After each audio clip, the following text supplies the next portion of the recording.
જય રામપીર મિત્રો, આજે આપણે જઈ રહ્યા છીએ એક એવી જગ્યા જ્યાં જવાથી જ દરેકના દુઃખ દૂર થઈ જાય છે, જ્યાં જવાથી આપણો આત્મા તૃપ્ત થઈ જાય છે. તો આપણે જઈ રહ્યા છીએ પીપળી રામદેવ પીર મહારાજના ધામ.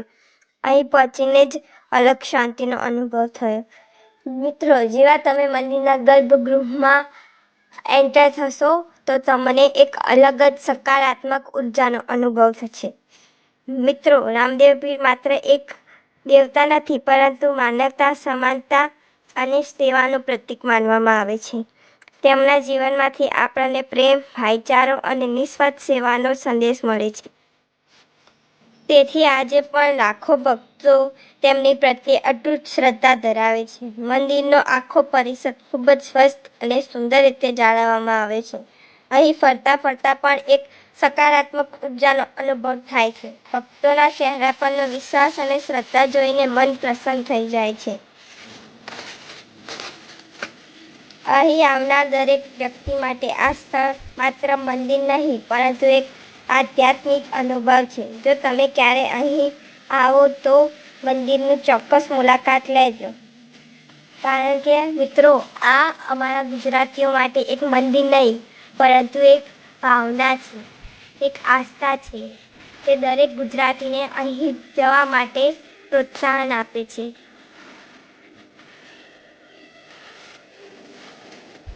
જ્યારે રામાપીરે સમાધિ લીધી હતી ને, એ વખતે એમણે કહ્યું હતું કે હું તમને ક્યાંય જોવા નહીં મળું, પણ એમણે કહ્યું હતું હું એવી જગ્યાએ જોવા મળીશ જ્યાં મારા નેજા ફરકતા હશે, જ્યાં સત્ય હશે, જ્યાં મારા નામનો પાઠ થતો હશે.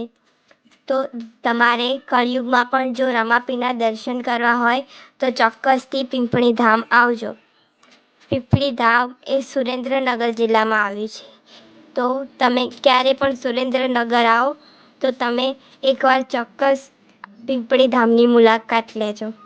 અહીં બપોરે તમને ભોજન મળી જશે, જે બપોરે 2 વાગ્યા સુધી ચાલુ હોય છે.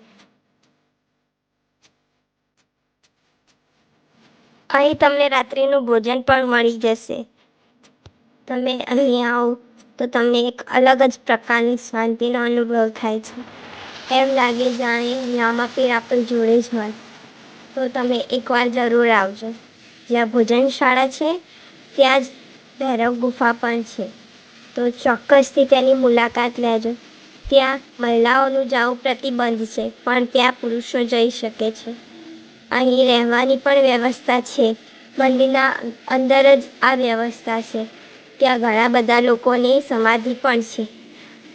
રામાપીરનું મંદિર એ ખાલી મંદિર નથી, પણ એ આપણને કંઈક અલગ જ પ્રકારની દુનિયામાં લઈ જાય છે.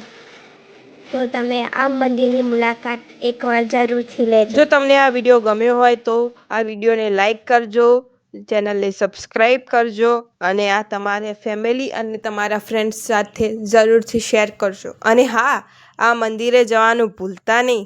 ઓકે.